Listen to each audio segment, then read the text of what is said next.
Welcome everyone, my name is Pharaoh and today I'm gonna show you every ending of my lovely daughter and let's do it.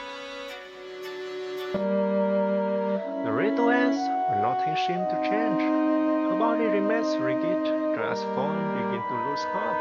Her fingers drift, false confidence reignited, he waits with anticipation. After a while, her fingers cease moving and her body stands still once more, as if nothing had ever happened. The anticipation leaves Fawn, paralyzing him with disbelief. Fawn comes to consider experiment a failure. He snatches the show from her body and puts it back into the show chamber. Despite his love for his daughter, Fawn cannot keep her body preserved. Even though he managed to get her show ready, her body is already too decayed to be able to support life. Realizing his failure, Faust falls into despair. With nothing more to hope for, his life becomes meaningless. His hope to reunite with his lovely daughter and his world has perished into nothingness. He decides to follow his daughter into the next world. The moment she is brought alive, she rolls on the floor, lucky. Hers is not the only laughter of joy, but also of fear, sadness, and anger. She lost on the time, interspersed by only small hiccups. Whatever her feeling, she expresses through laughter, toothy smiles, and manic grin. To Faust, she seems like an asylum resident suffering from a chronic mental illness rather than a truly happy girl. Faust comes to consider the experiment a failure. He extracts the soul from her body and put it back into the soul chamber. The instant her eyes open, she jumps backward and falls down. She trembles uncontrollably on the floor. It is clear that she is historically frightened by Faust's presence. Paranoid about everything, she continually tries to escape. However, her fear which consumes her phone for every attempt. Faust ends up keeping her in the cage while he attempts to think of a solution of her phobia. Sadly, he does not find one. Faust comes to consider the experiment a failure. He extracts the soul from her body and puts it back into the soul chamber. The girl suffers from a deep depression, always in the corner, crying for no apparent reason. She stops only when her tears run out. Faust tries to talk to and entertain her, but she does not respond. She eventually locks herself in her room so she can wallow in her sorrow without Faust's interference. Unable to take it anymore, Faust breaks the door open, which only makes the girl cry even louder. Faust comes to consider experiment a failure. He extracts the soul from her body and puts it back into the soul chamber. The girl awakens and looks upon Faust friendlessly. Suddenly, and with all of her might, she pounces on him, knocking him on the floor, attacking him vengefully. Surprised by her ferocity, Faust is driven to the edge of his life as he gasps for air. In the end, Faust proves the stronger.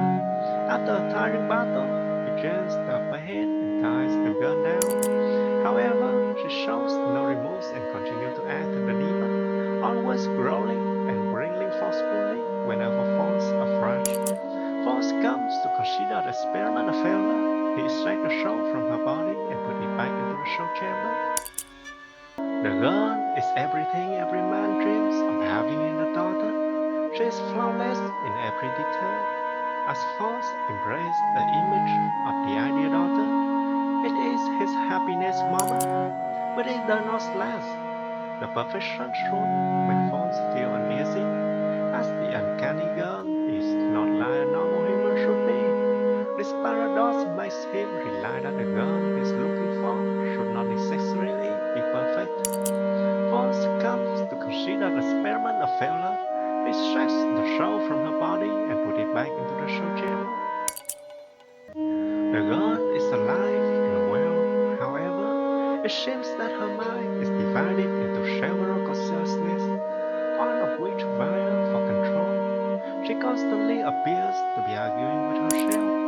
She even passes out a time when her alter ego's conflict peaks, even when awake, talking with her through difficult response completely unpredictable. It makes Force feel like he has multiple daughters at once. Force comes to consider the experiment a failure. He extracts the soul from her body and puts it back into the soul chamber. The ritual has ended, but nothing seems to change. Her body is still rigid, just as Force thinks on half is lost. Her fingers twitch a little. Forced anticipation renews his confidence. A moment later, her eyes blink, and a mouth escapes her mouth. Slowly, she utters, "Father." Unable to believe his eyes and ears, Force kneels and cries in overwhelming ecstasy. They embrace each other for a last time. Force's mind wanders. All he has been through, everything he has suffered, the whole tragedy of his life. None of it matters anymore.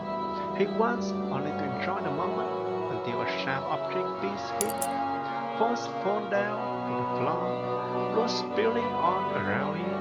What has happened? Answered and scared, he looks up to where his daughter is standing over him. No, no, no, not impossible.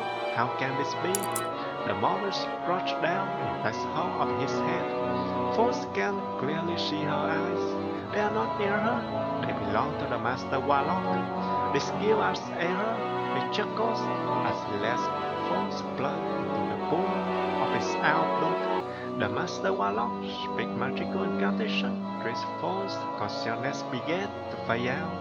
He can barely feel his out body. A faint voice rings through the room. "Hello, old friend." It seems so distant.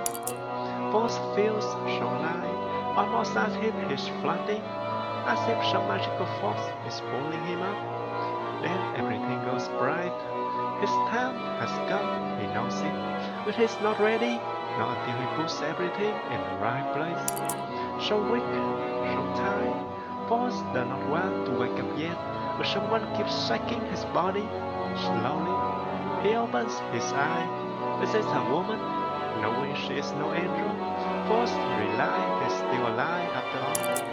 But what for? The Master Warlock took everything away from him. Even his body is not his own.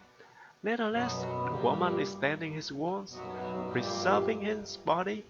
Her care is still some spirit into him once more. To repay his death, Force helps her with his alchemy and sorcery skill. With homunculi in her shop, it becomes the most successful business in the village. Left with only one reason to live, Force plots how to exact revenge on the Master Warlock, but he's nowhere to be found. No one has ever heard rumors of his whereabouts. Force knows he will show up eventually, that he must be prepared.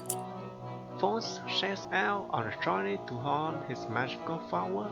After years of study and effort, he becomes a truly powerful warrior himself. His fame spreads across the country. People start referring him as the Master Warlock. At that moment, a bolt of lightning strikes his mind. He remembers that he was never forgotten how Master Warlock tricked him, and how the Master Warlock took his daughter's soul. He remembers how he hates the Master Warlock, and how he realized that he himself is the Master Warlock. He has unmatched power, immense knowledge of alchemy and dark magic. However, his life will soon end. Finally, he understands why the Master Warlock took his body. He understands why the Master Warlock put him through hell. Realizing this truth, he now has to choose. Will he bring misery to his past self to maintain his power and wealth?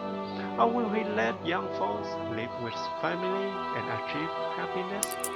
With more time, he is convinced that he can keep his power and wealth while still being able to save his own family. He only needs to ensure that he can prolong his life, to ensure that his life will be written the way it was before. He spares his gambit. He contacts his old friend and Shaver to set the plan in motion. Slowly but surely, the story is rewritten. He needs to make sure that Force is mentally broke. He starts by poisoning his wife, then he takes away his daughter. He used both the wise and other soul to strengthen his own weak soul, and he continues his act, thinking he can save time and extract young Fawn's soul after the devastating event. But Fawn's will to live is still strong. As in the end, he realized that young Fawn has gone insane, but not because he's lost his loved one. Instead, it's because of the hate that Fawn has for himself. The Master Warlock, he now understands that his right to move forward is not fueled by care for his family, but is echoed by being tricked. His failed attempt to extract young Fawn's soul has made his power weak. He has only enough energy for one more extraction. He placed Fawn's daughter's body on the bed and prepared to extract his own soul. To ensure young Fawn will take care of his soul, he erased Fawn's memory of the past 2 years and put a smell on young Fawn's book to give him direction and purpose. Then he extracted his own soul into the soul chamber. Young Fawn wakes up not knowing that a cycle of damnation will repeat itself.